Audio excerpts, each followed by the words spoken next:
Just click on the screen.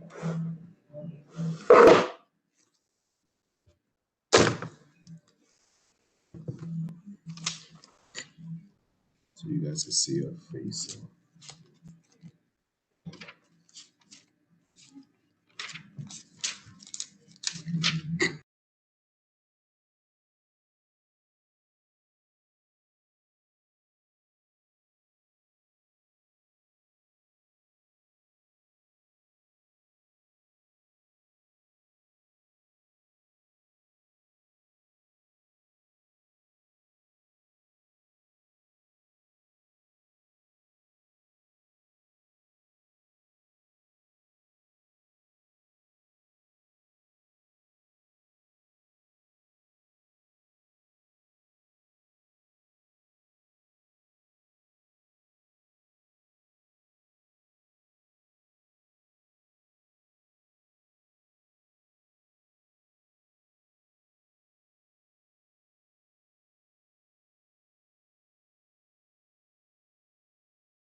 Hello, Michelle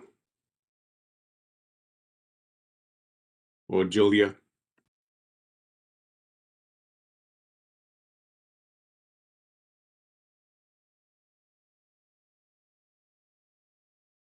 Hello to whomever just said hello.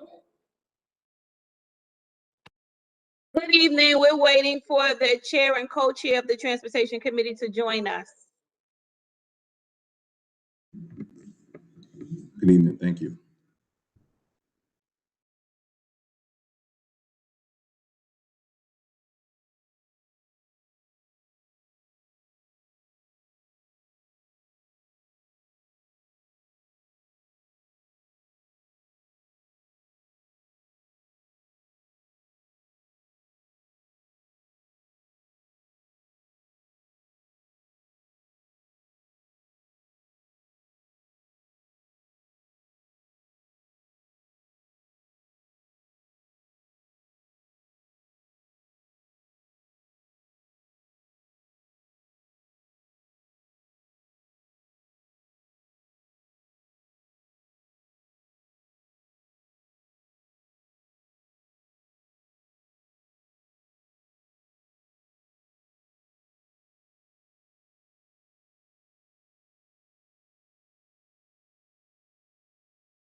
Have I mentioned how much I hate WebEx?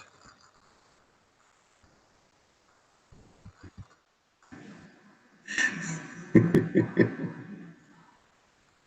right. Not lately.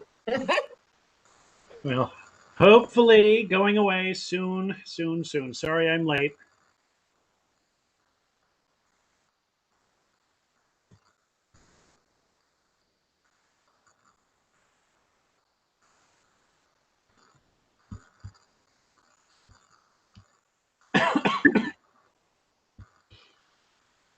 Good evening, Miss George.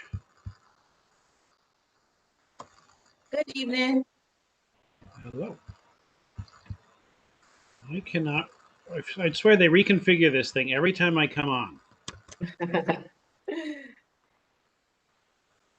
I guess I'm on more often than you are. I would hope you are. I'm on at least 2 or 3 times a month. I'm sure you're, triple, quadruple that. Yes.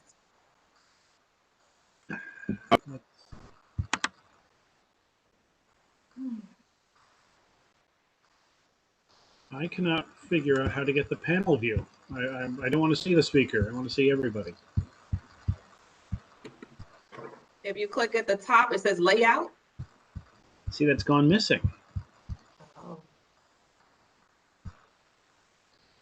Sometimes I come in through the browser. Sometimes I come in through the app. I'm sure that's got something to do with it. Whatever. Hard times if I have to deal with that. Otherwise, you are not going crazy. You're not losing your mind. And it also depends on the type of device that you are using. Well, at least that is consistent. I never do anything except with my laptop. All right, well, I'll live with it. Hopefully, DOT's presentation will be interesting enough that I won't mind looking at the whole thing instead of watching everybody's reactions. Speaking of whom, who do we have? There's Kyle, hello. Lee, nice to meet you. And we've got a couple committee members here.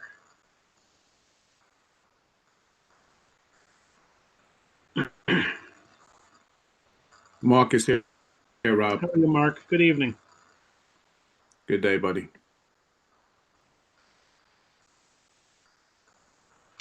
And is Miss Harris Blenman, has she joined our committee, or is I've been a member. I just don't get the email stating to come to the meeting.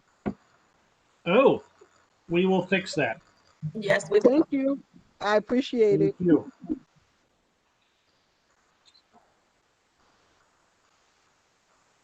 Good to have you, friend. Good evening, everybody. Hi, Mark. I will be there tomorrow, Mark. Sounds good. Thank you.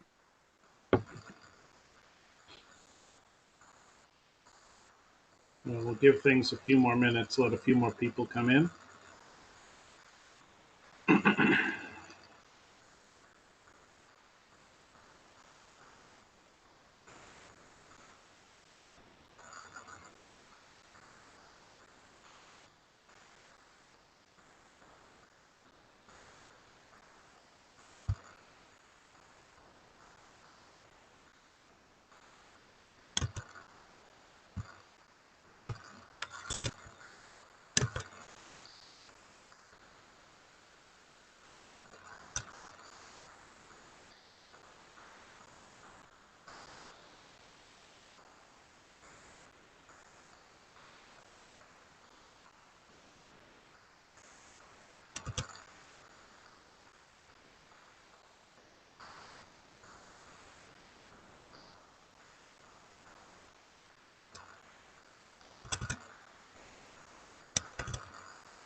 Good evening, Ms. Witherspoon. Good evening. Hi, everybody. Hello. Hi.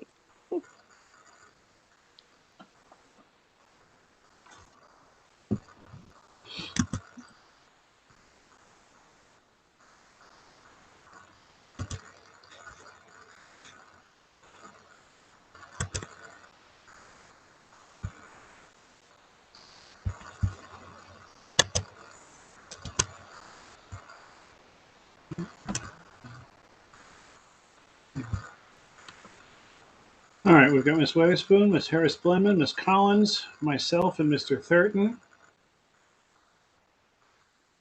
So that's 5. And Ms. Young has requested an excuse for this evening. So that makes 6. What I don't recall off the top of my head is what constitutes a quorum for our particular committee at this point in time.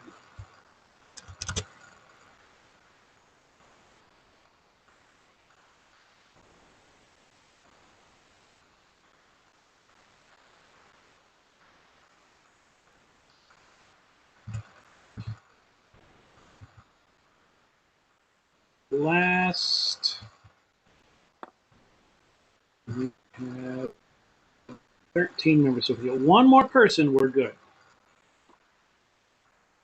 You know what? Miss Stearns asked to be excused tonight too, so that counts. We've got 5 in present. 2 have said they've been excused.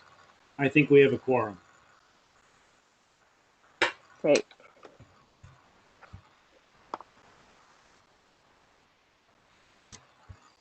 Great. Well, in that case, Miss George, I'm going to call the meeting to order. Do you have any objections? Do you want us to wait a few more minutes? No, I think we can get started. Great. All right. Good evening, everybody. Thank you and welcome to the March 2021 meeting of the EST, Environment, Sanitation, and Transportation Committee of Community Board 8. I'm Robert Witherwax. I'm the chair of the committee, and my illustrious co-chair is Miss Yrsa Weatherspoon. Say hi, Miss Weatherspoon. Hi, everyone. And we're joined, thank you very much, by both Miss George and Miss Neal of our office. And we've got a couple of presenters tonight from the Department of Transportation, Mr. Kyle Gorman and Mr. Lee Eastman. And they're going to talk, I believe, about some open streets projects coming up in the spring and summer. And then we've got 2 other agenda items, one small, one a little bigger. The second agenda item is one of our committee members has requested that we talk a little bit more and engage a little bit more on the question of 5G infrastructure that is being installed in our district. And we're going to decide what, if anything, this committee wants to do about it tonight. And then our third and final agenda item is really preparatory for our next meeting, and that's to set our statement of district needs. And for those of you who are on the email, and Ms. Harris-Blenman, I apologize, I recirculated a memo that we had circulated from January of 2020, and I can post that in the chat. I think I can post that in the chat for those who want to review it in the meantime. But without further ado, I'm going to hand it off, I guess, to Kyle. You want to do the introductions for DOT? Sure. Thank you, Rob, and everyone else. Let me just switch my microphone. Sorry. Thanks so much for having me. I'm joined, in addition to Lee, also Jessica Kronstein from Public Space at DOT is here tonight as well.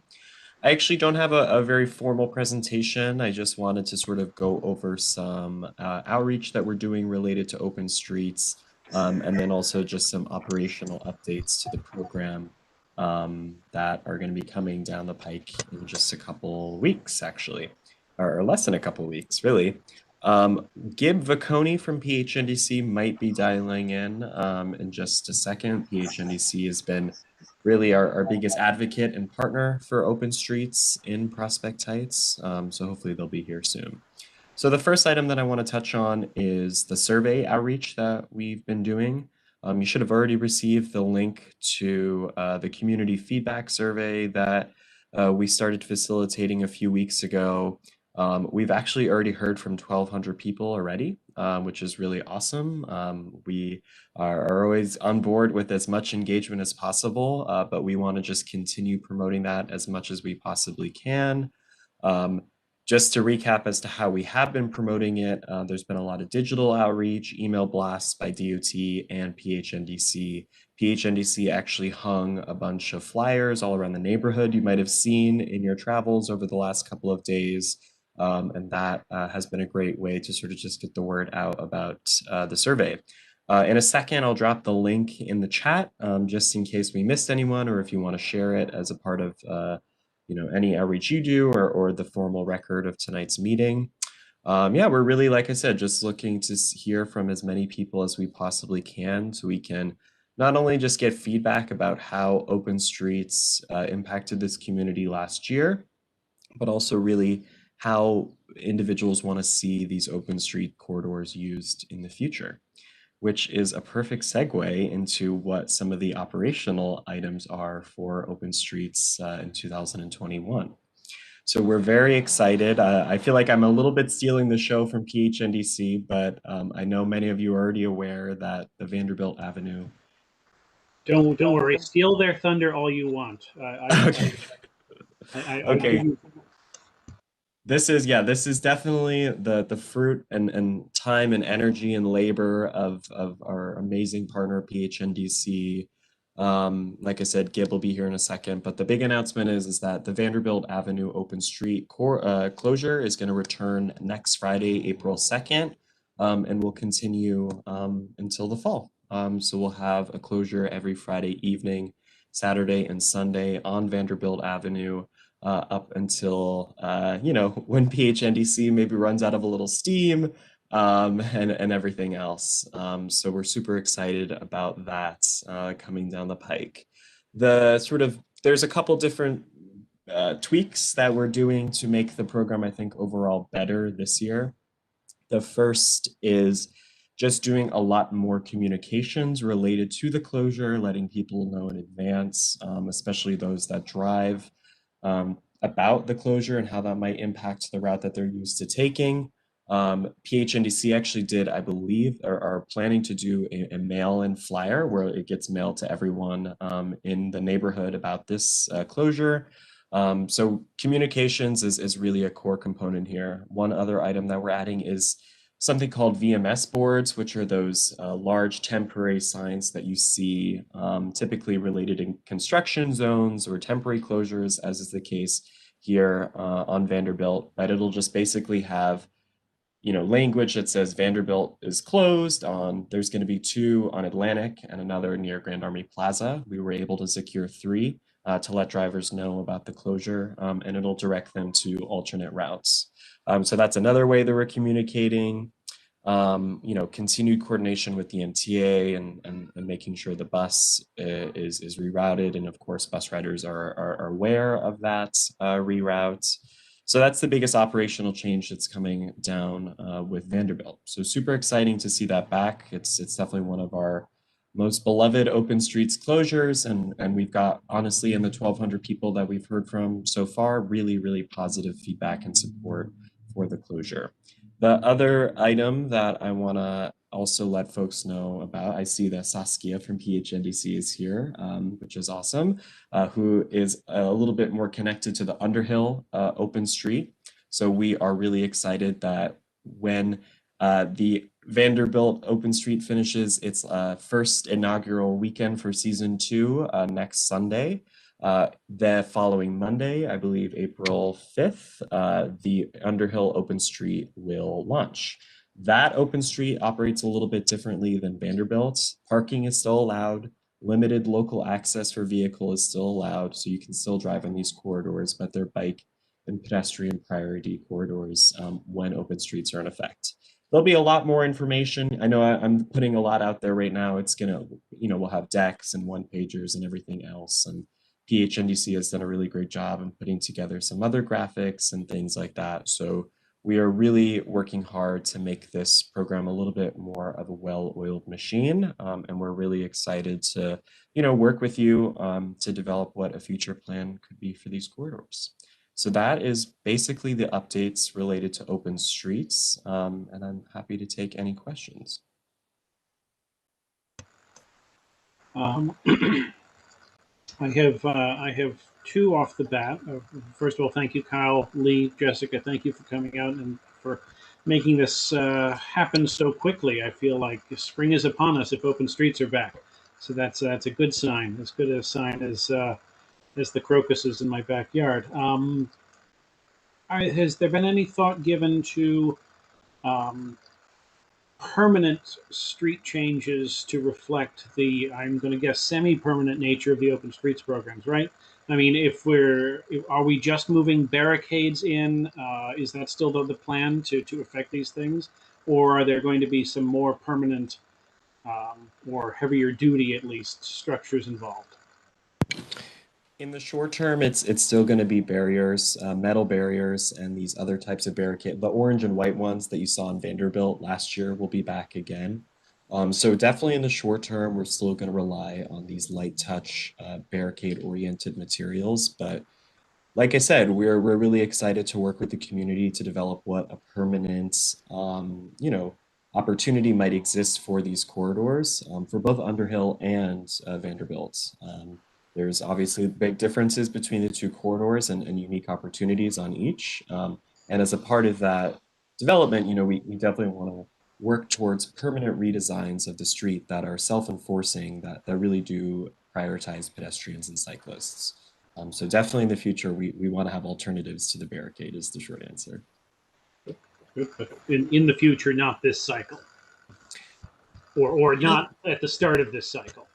Yeah, I think closer to the end of this season is where we might see some changes to the open streets if we're able to do anything this year. That's why we're doing the survey data. We're actually doing a lot of traffic counts starting in just 2 days. We're doing before and after counts so we can get a better idea as to what the traffic impact is and seeing how many more pedestrians and cyclists are using these corridors so we can make the most informed decisions about any potential projects.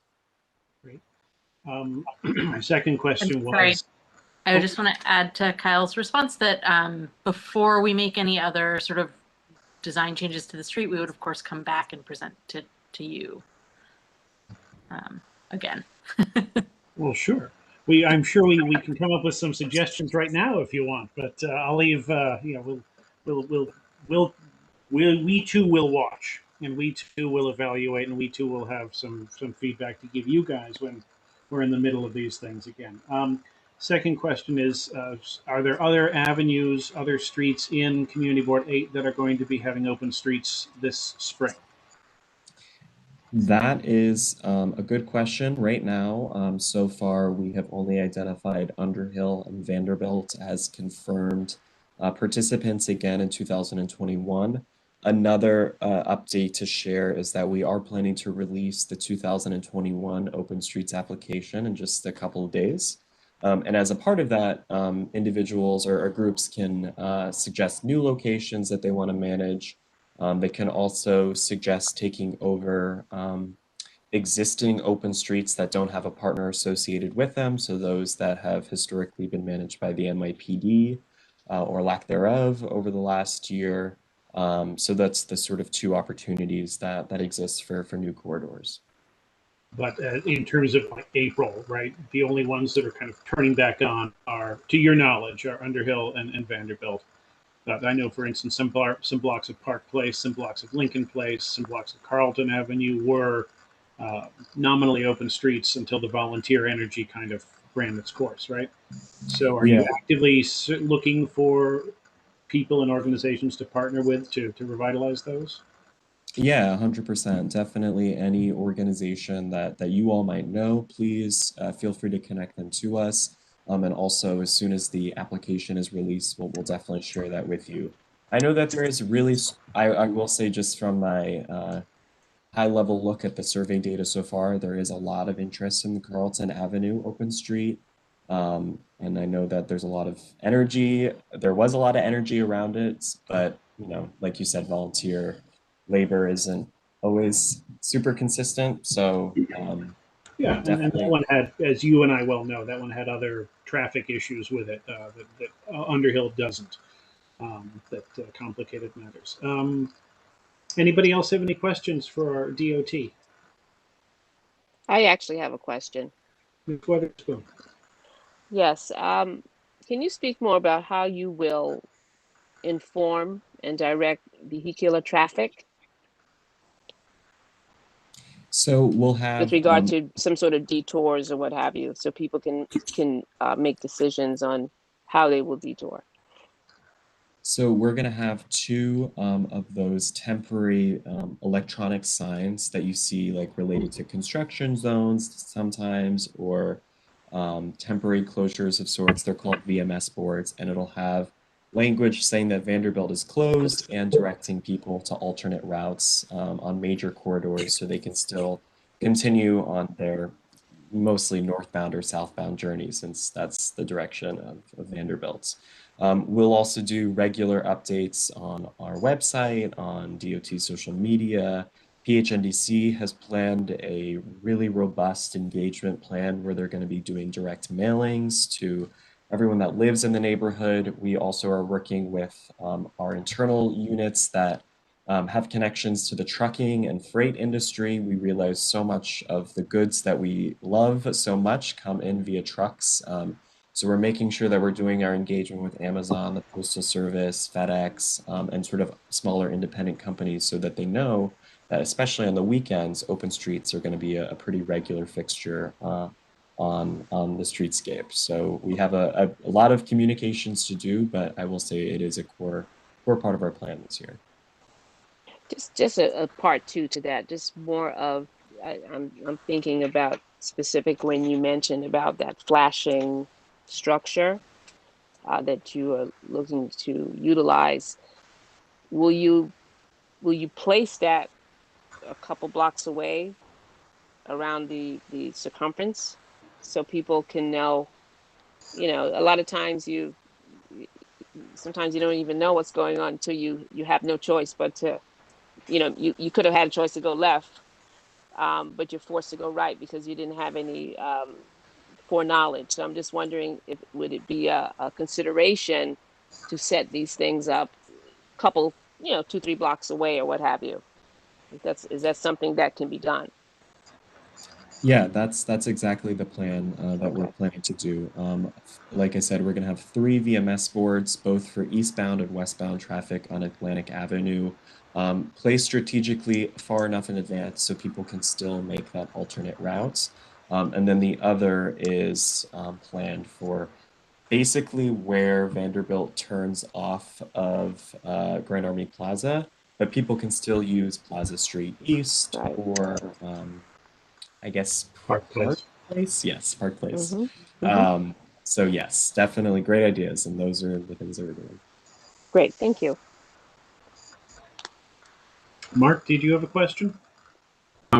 Yes. So the survey that was submitted, that survey is only for Prospect Heights? It's for the Underhill and Vanderbilt Avenue open streets, but we're happy to take feedback on other corridors if you'd like to share too. Okay, and in reference to, because I remember last time you mentioned that Nostrand Avenue had a concern with the bus.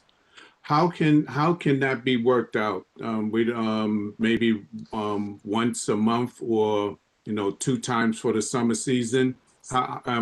How can that be worked out? Who needs to be contacted, and what steps can be taken? We need some directions in reference to that, and what's your recommendations on that? So yeah, if anyone is interested in proposing an open street on Nostrand Avenue, they can feel free to get connected with me, and I can just put my email in the chat in a second. And we're happy to sort of discuss what is needed to make that actually happen and sort of what possibilities exist. I don't want to say it's completely off the table, but Nostrand Avenue is an equally big of a lift as Vanderbilt, but it's not impossible. I did speak, I believe, last time about an application that we did receive for Nostrand, but it was just for a block. And Vanderbilt is a multi-block closure, has about 20 restaurants participating. So we would just need some strong application from Nostrand that's probably multi-block and has a different amount of different types of businesses and even programming to participate in the closure. So happy to discuss more if you'd like. Mark, I agree with you. I feel strongly that if Nostrand wants something, it's a great opportunity. If the merchants can get behind this, I think it would be a great spot for an open streets restaurants. So Kyle, the fact that there's a special bus service, the SBS on Nostrand, that's not a non-starter, if you will? I mean, we're still able to have this conversation? We're happy to have any conversation. I think select bus service definitely is a major priority for both the MTA and DOT. So we just have to sort of work on a plan that balances public space opportunities with the tremendous transit demands that people who ride select bus service lines rely on. So I do like what you're thinking about, just like it doesn't need to be maybe regular every week. Maybe it's once a month or something like that. That's maybe more palatable. But let's just start a conversation and take it from there. Okay, thank you. I'm going to put my email in the chat for you too. Thank Any you. other questions? Thank you, Mark. Great question. I'll sort of follow up on the bus notion. So the B69 was rerouted, obviously Friday nights, Saturdays, and Sundays. Did anyone do any measurement on its performance, on its ridership? I mean, I know we were in the teeth of the pandemic, and it's hard to separate that out. But did the bus suffer, or was there any sort of blowback from the bus riders about this that was measurable? So yeah, we don't have any specific data about the impact on buses. I will say that if there were major complaints, they would have definitely been communicated to us from either the MTA or the general public. But so far, I don't remember any major flags. One thing I think that just generally about bus reroutes in the context of open streets is there's definitely more opportunities to do better just signage at the bus stops to let people know where the reroute is to and in which stop is the equivalent on the adjacent corridor. The MTA is responsible for doing that. I think that they grew really tired doing it every weekend last year. So we can definitely talk to them about what other options might exist. Any other questions for DOT? Kyle has put his email in the chat. I appreciate that. Saskia, do you want to add anything from the PHNDC standpoint? Sure, although I missed the first part, so maybe Kyle already mentioned this, but probably one key thing to point out is that we'll have a town hall meeting on Monday, coming Monday at 7 p.m. I can try and find a link and put that in the chat as well. So if there's any further questions, we can also answer them at that time. Great, thank you. I have a question, Mr. Mr. Whittle. Yes, sir. As I said in my email several weeks ago, in response to the wonderful reception that the work that PHNDC did in that section of the district,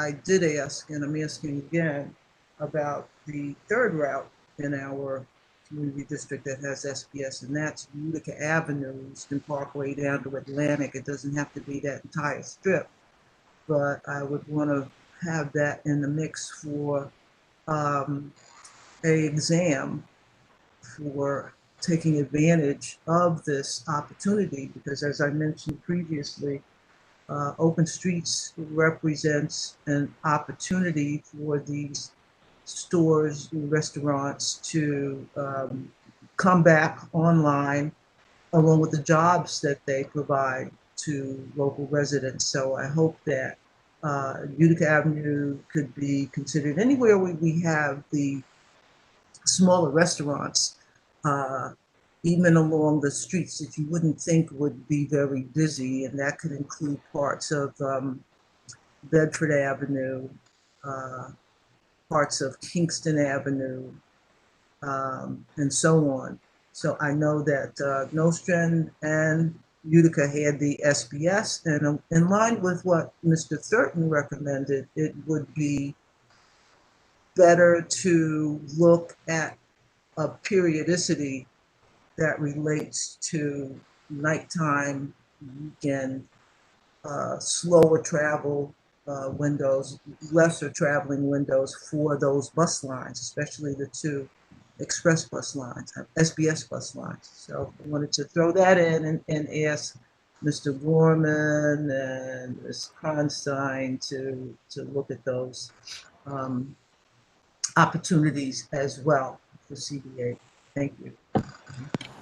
And that brings up a good point too, which is it doesn't always have to be the open streets restaurants paradigm. Some of the most successful ones last summer were just open streets. They were just residential blocks that had no business, no businesses involved in the running of the much like Underhill was. So that's something that we could consider looking at maybe for some of the side streets off Utica or off Nostrand. Maybe there's some merchants who can move around the corner. I mean, there's flexibility here, even if it isn't the entire avenue. That we should be a part of a conversation with. Great. Any other questions for our friends from DOT?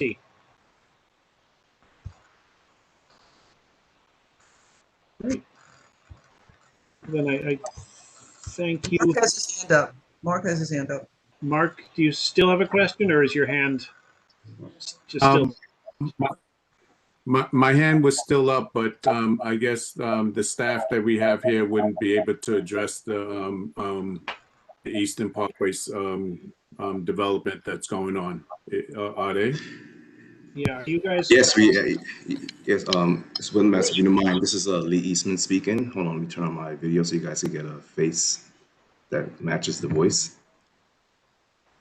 Can you guys see me? Yes. How you guys doing? My name is Lee Eastman. I'm with the Brooklyn Borough Commissioner's Office. I'm actually your new liaison for CB8, and I'll be taking over from Miss Emily Kilme, which you all know. She's still with DOT, but there's just been some changes within the office, and now I'm with you guys. And I had met you a little earlier via email, Rob, and been having communications with Ms. George. And I just want to welcome myself to all of you guys. I'm here to help. In the chat is my name, along with my email, as well as my phone number. Just keep in mind that my phone number is registered to my office, and being that we're not in the office yet, we're still working remotely. If you do decide to call and leave a message, it goes directly to my email, and I get a voicemail immediately. But the best form of contact will be email. So just to put that out there, Great. I'm here, and Mr. Thornton, if I can help assist you any way, please. Mark, Yeah, go ahead. I mean, we have this project that's been going on Eastern Parkway for 4 years now. And I'm the chairperson for the public safety. And a lot of our residents in Sector David and Charlie, which is on the east side of Community Board 8, where this project has not reached over to, is concerned about their safety crossing over the streets that's on Buffalo Schenectady that don't have the don't walk signs, and that was part of the project. And you know, they're concerned about their safety. I'm concerned about their safety, and this project has been lingering for quite a while. And you know, it's unfortunate that the perspective that the project is given is that the western part of the project was completed and everything stopped going over to the eastern section, which is with the police, which is Sector Charlie and Sector David. And that's just we're broken up into sectors for the NCOs, for the officers to work with. But the eastern part is the concern, and those are some major crossing sections right off of the park over there. Let me just make sure I have the streets right. That they don't have don't walk signs, and this has been going on for years. I've sent them emails over on this, and on the project as a whole. As I mentioned, they responded to the western section, but the eastern section has not been taken care of, and that's a major concern that we have. This project is located exactly where? The project, Yeah, say that again, please. it's the Eastern Parkway going from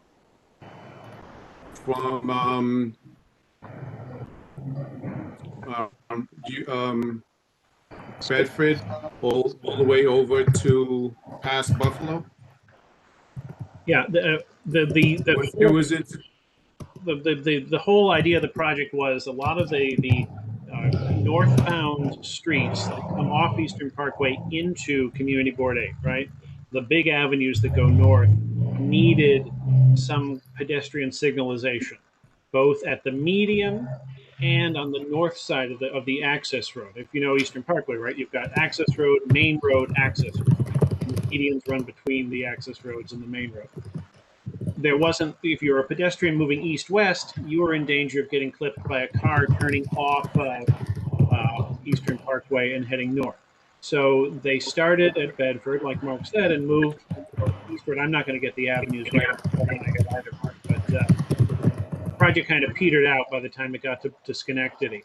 And then Buffalo follows that. So what we're looking for is to replicate the treatment that was given to Buffalo, and I can't remember if it's Brooklyn or New York. I think it's New York, right? Avenue on those other avenues, Schenectady and Buffalo. So I don't know why they weren't part of the original project. I don't know whether funding ran out or whether there was a difference of scale that it wasn't part of the project to begin with. But we like this treatment. No, it was part of the project. Yeah. That's the problem. It was part of the project, and it stopped at I think they went up to Kingston, Albany, but didn't go beyond that part. And the road was repaved.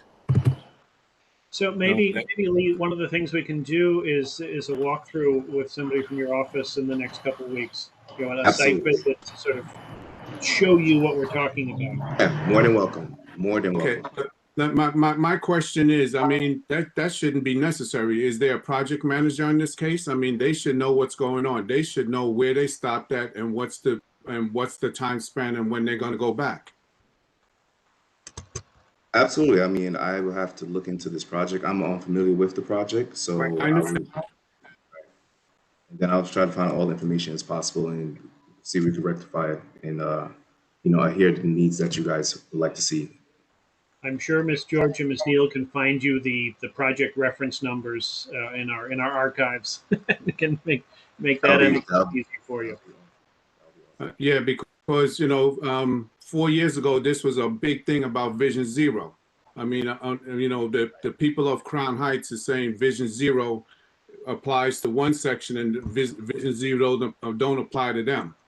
And when I go to these meetings and they tell me that, I can't say anything because really it's the facts that is speaking for itself.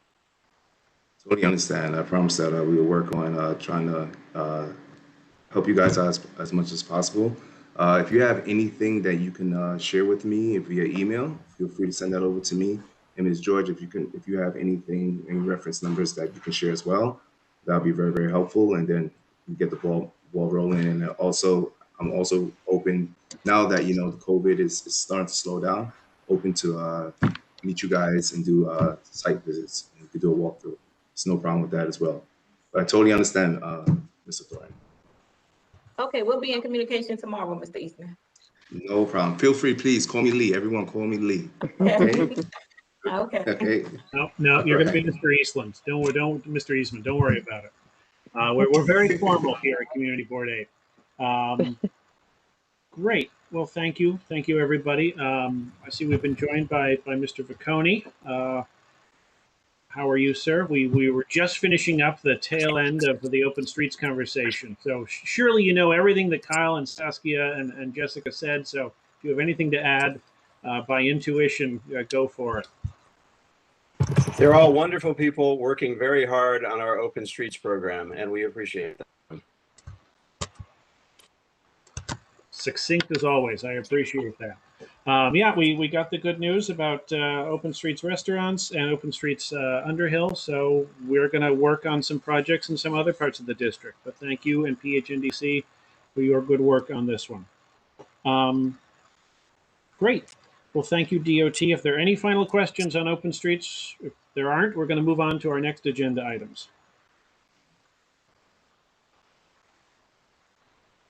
Okay. Thank you all so much. Looking forward to a great summer again here in Prospect Heights.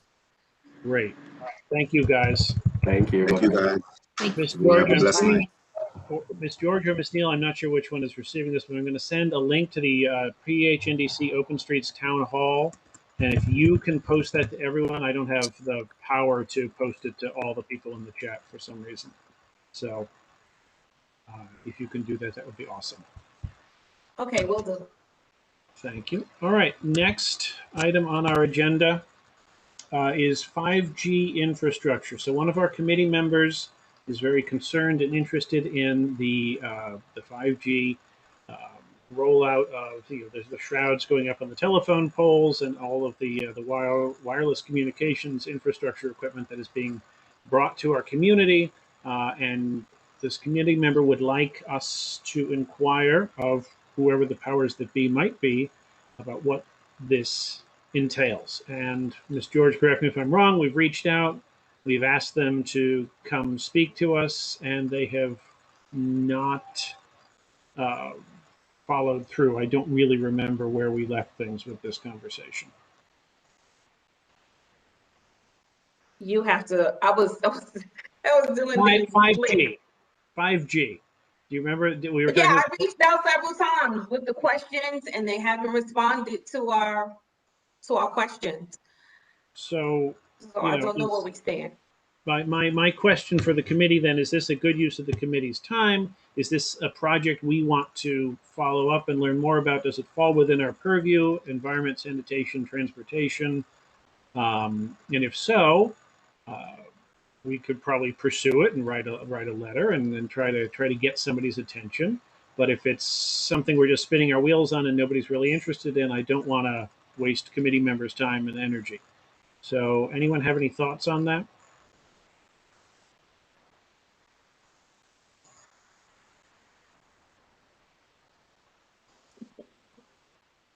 I think that like Mark said, that kind of speaks for itself. Absolutely.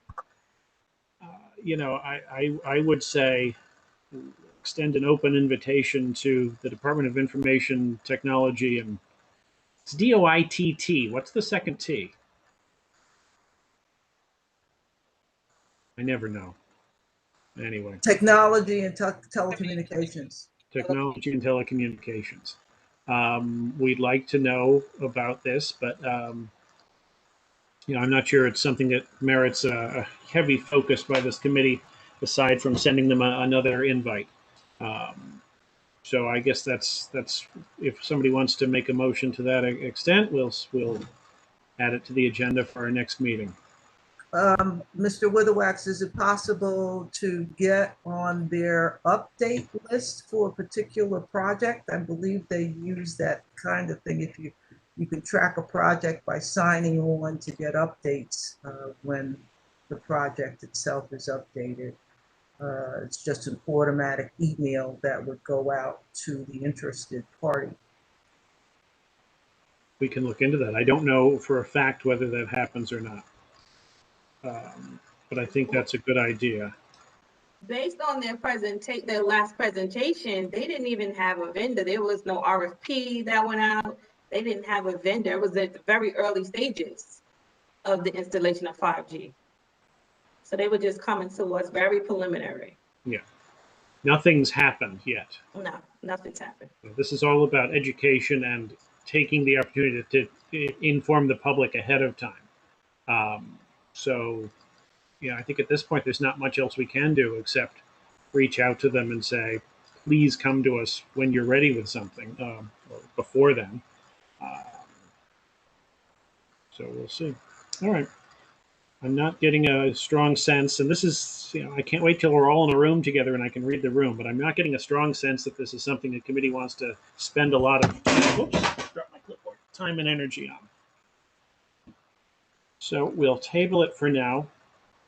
And let's move on. It's 7:04, so we've got about 15 minutes left in our meeting because we started a little late. So those of you who were, and again, I apologize to those of you who were not, those of you who were on the email serve for this this committee, we recirculated the memo that we put out on January 2nd, 2020. So 14, almost 15 months ago. We had our last meeting in February of 2020 before we, dispersed for the four winds for the duration of the pandemic.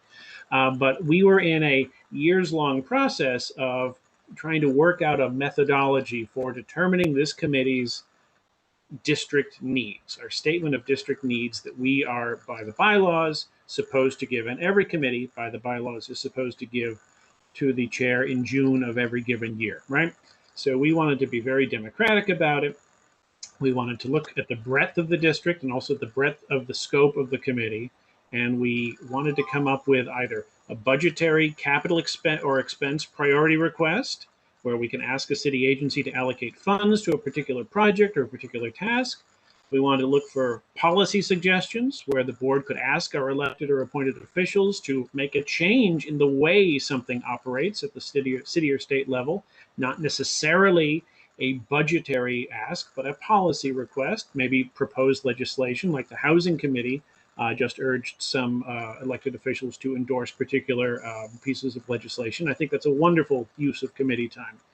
But also, again, and this is kind of where the 5G could go, take a project of community education or information, where this committee hosts a forum or communicates to the public on a particular subject, or conducts a poll of the community on a particular subject, but a way to engage in our neighbors and our community whom we purport to represent and lead.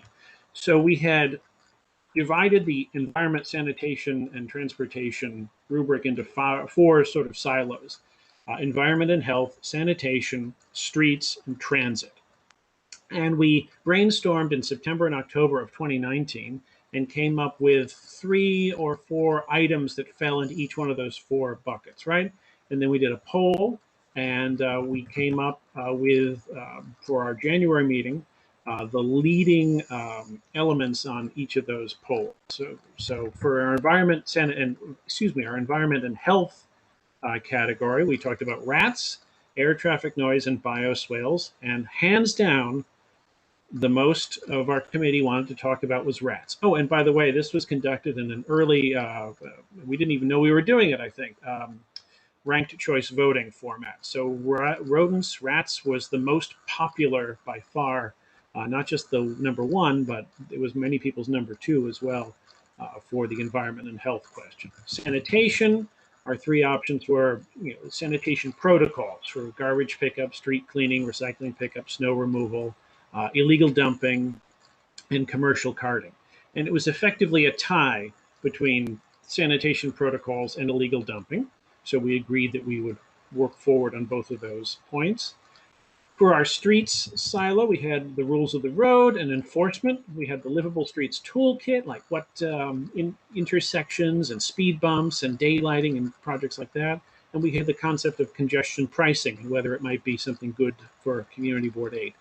And the rules of the road was the hands down winner of that. Enforcement and who's permitted to do what. And this has been an area of great change with the coming of the electric scooter, right?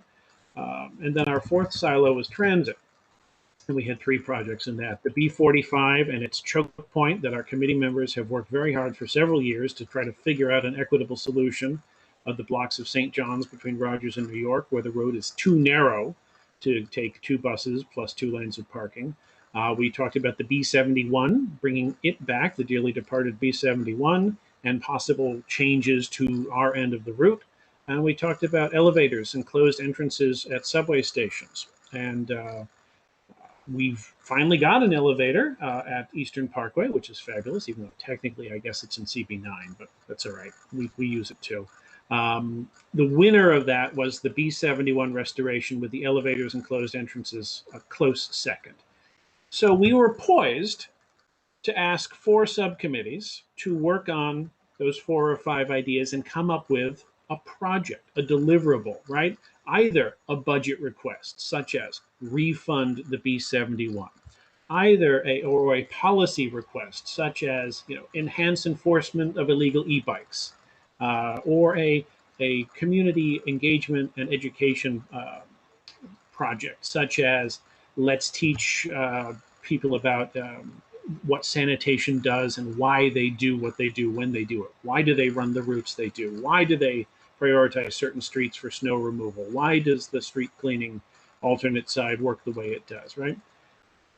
Those are just some examples of what could have been brought to the fore, but for the pandemic. So we've taken a year's pause, and it's certainly time to pick this project back up.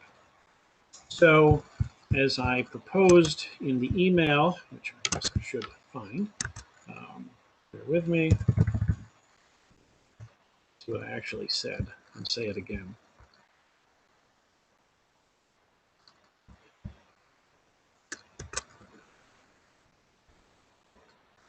It was just yesterday, right? There it is.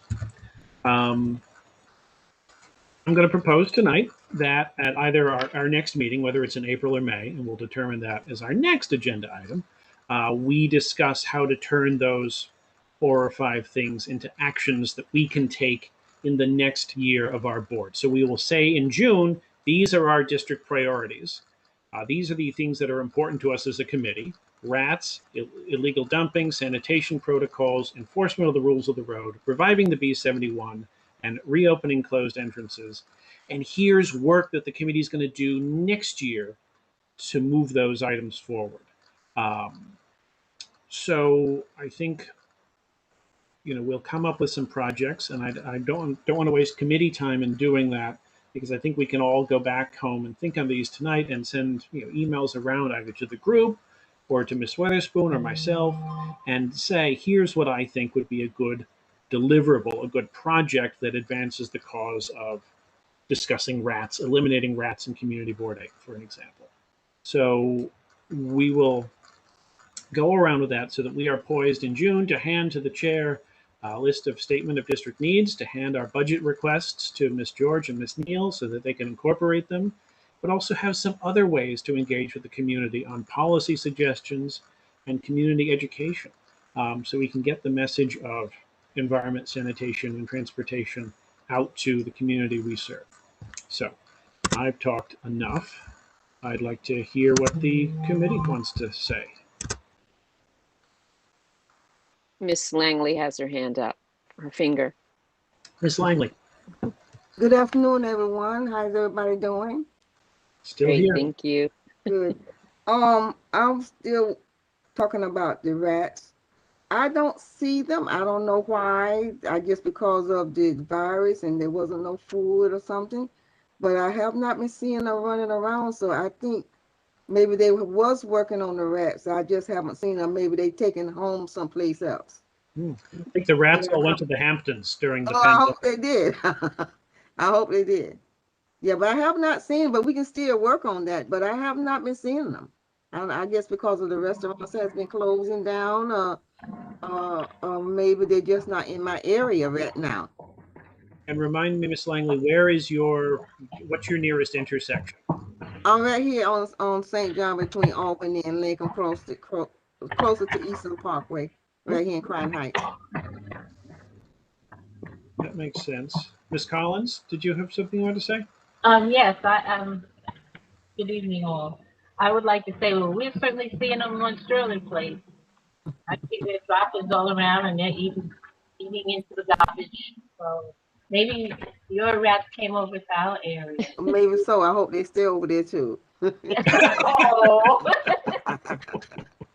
I'm only joking. As long as I don't have any. Yeah. But that's a great point. With the restaurants being closed or curtailed, it did starve a lot of the rats, I think, of what they usually like to eat. So maybe that's something we can work on over the next course of the year. As restaurants reopen, we can talk about better protocols and better prevention. So that's a wonderful.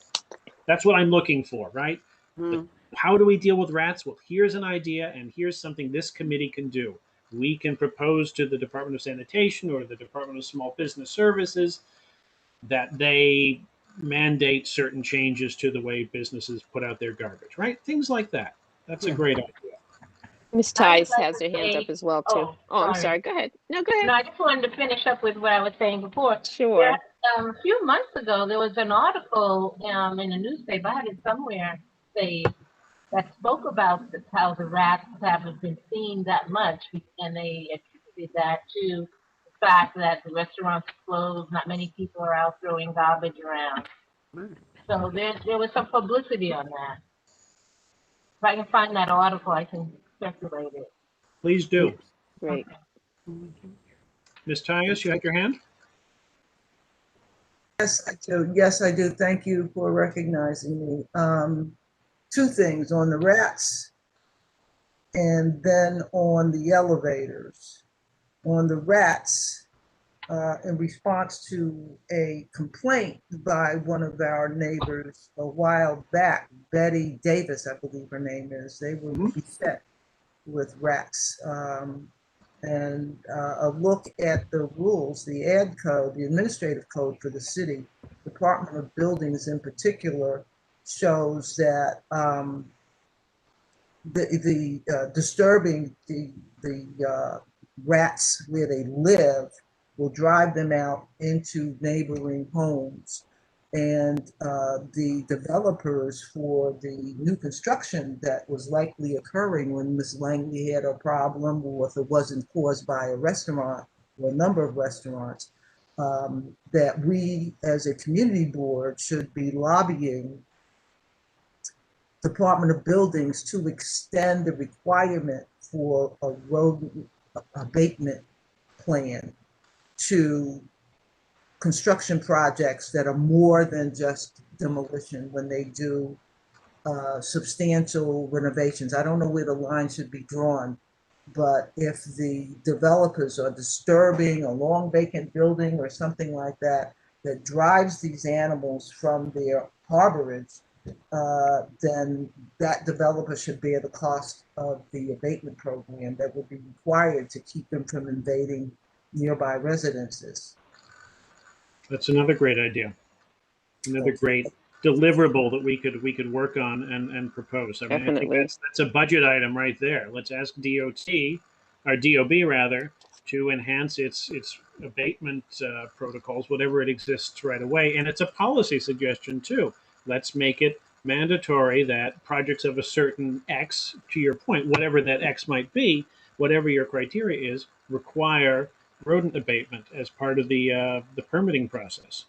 Mr. Witherwax, I just want to point out that for the last 5 years at least, that has been a very specific budget request. Mm-hmm. And the agency response has been for the last 5 years or so, to say the least, at the least, this is not a budget request. And for the last 5 years or so, I want to let you know that you have specifically said this might be a policy-based request, but you know, it's really hard to say that it's not also a budget request when policy is also dictated by the agency's budget at the same time, usually. I love it when people quote me back to me and I don't contradict myself. That's great. I thank you, Julia. I'm pleasantly I think surprised. at this point, what we need to do is try to focus on a clearer, more articulated way that somehow speaks the same language as the agency or agencies responsible for.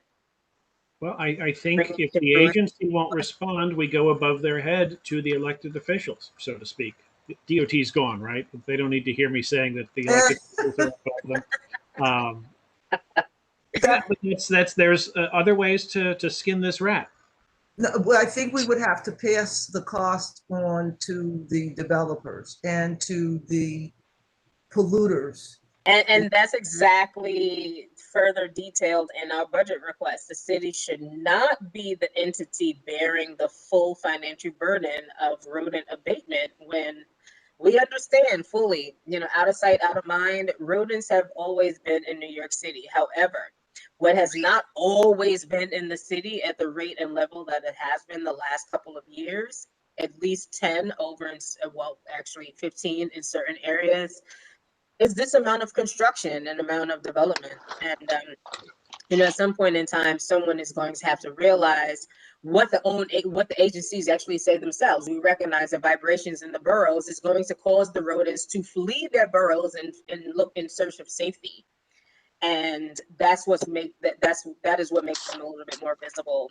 And baiting will help, but the agency will always say that they will go wherever there's food. And even though restaurants might not be open as often as they would be and don't have as much waste, people that can't afford to go to restaurants have just as much household waste. And the fact that sanitation is taking much longer to pick up detritus from the street due to budget cuts, which they also said was not a budget request, is leading to additional food for these said rodents that are now out of their burrows because of vibrations. So I go back to what I said initially. We need to find a way to speak to these agencies to get them to understand the point in a manner that is their language, because obviously they don't speak mine. So I'm looking to you guys for additional language other than what I've been repeating for the last 5 years and trying to articulate firmly that they just seem to be missing. Exactly the goal of why I'm broadening the scope beyond just budget requests. It's district needs. It's not always about dollars. It's about the way you spend those dollars and the way you use them. So great. Moving on from rats. Anybody want to? Well, Mark I had do- his hand up. Oh, Mark, sorry, I I can't had- see I had everybody, part two. so go ahead and tell me. I had a part two. Oh, You did. Fire away. sorry. That's okay. That's okay. I'm jumping ahead a bit, but it's only because I have the Elevators. moment. On the elevators and the date for the next meeting, we did, you and I, Mr. Witherwax, exchange emails about DCP coming in with one of their initiatives, Right. zoning for accessibility. They're coming late to the party since the elevator for Brooklyn Museum is done already. What they're going to propose, and I think I did send a link on this, would be to signal to developers that they will be tasked and charged with the costs for elevators when they want to develop near mass transit stations. So I'm not quite sure how to take it, but if we have an elevator at Eastern Parkway and Washington, then the next one would, you go down the line, going across the district, Franklin Avenue, Utica Avenue already has one. Are they signaling that they know of major developments coming that would deserve an elevator? And I think that you and I looked at April 27th for joint. You are correct. We did. We proposed that to them. I never heard back whether they were definite on that, though. So that's why I was kind of keeping Okay. April, May open. But Okay. Let's get a confirmation on the record. Thank you. If Miss George and Miss Neal can get them to commit, I'd prefer the April date just because late May runs into Memorial Day with this committee. And I'd like to keep May in my back pocket anyway. If we want to have a third meeting before, I don't want to go late in June because that defeats our cycle. But let's plan on an April meeting, provided that DCP can make it.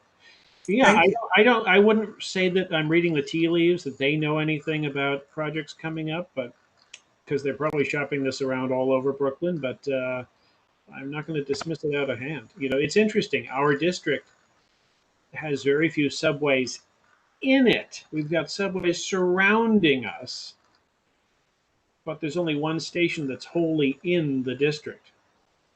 It's the Park Place station on the shuttle. Everything else is on a border between our district and another district. So we have to share everything. I don't like it. That's why the Franklin Avenue shuttle was always, Fred Monderson's baby. I think it was, it was all within our purview. if we practice our teaming up, we can double team them and get what we want. It just requires a little bit more communications. Thank you for reminding me of that. Yeah, thank you. All right, any other comments for tonight? But mostly I'd say let's reflect. I have one. Fire away. Yeah. It's really a question.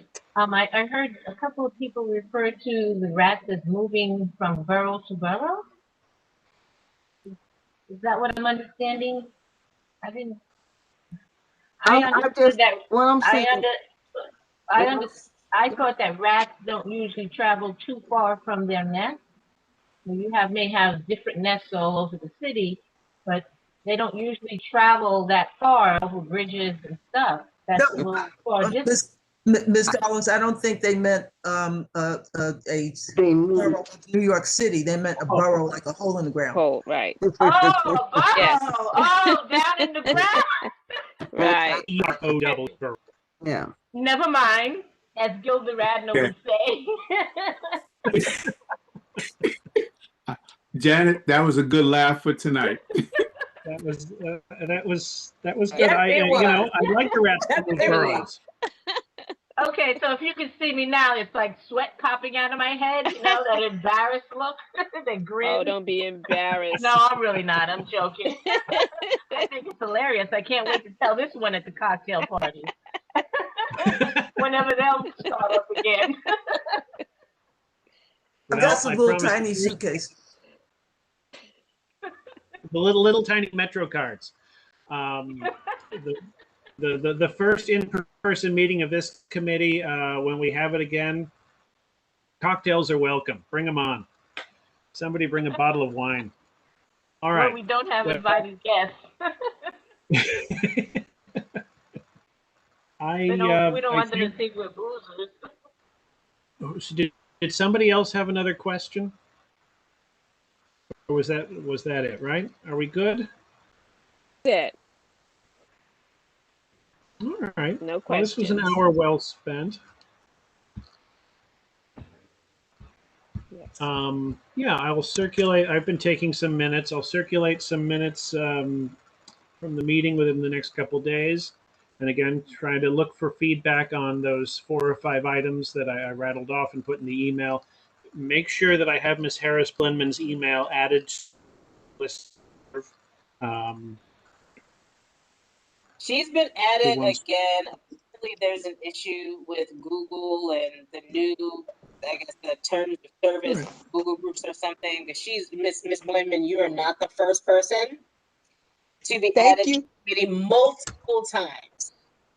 Well, Thank you. I appreciate it. Ms. Harris-Blinman, if you don't mind, Julia, let me have her email, and I will make sure she gets it. Oh, do you want me to text you? I'll send the participant list once this meeting's over. You'll get it once this meeting ends. Yeah, don't worry about it. Oh, okay. The office will handle it. Okay. Great. Any other questions, anybody? Happy to take a motion to adjourn. Move to adjourn. Great, everybody. A motion, all in favor? Aye. I don't see anybody saying no, Aye. so Aye. great. Good Have a good night. Thank you. Enjoy Good night, spring. everyone. You too.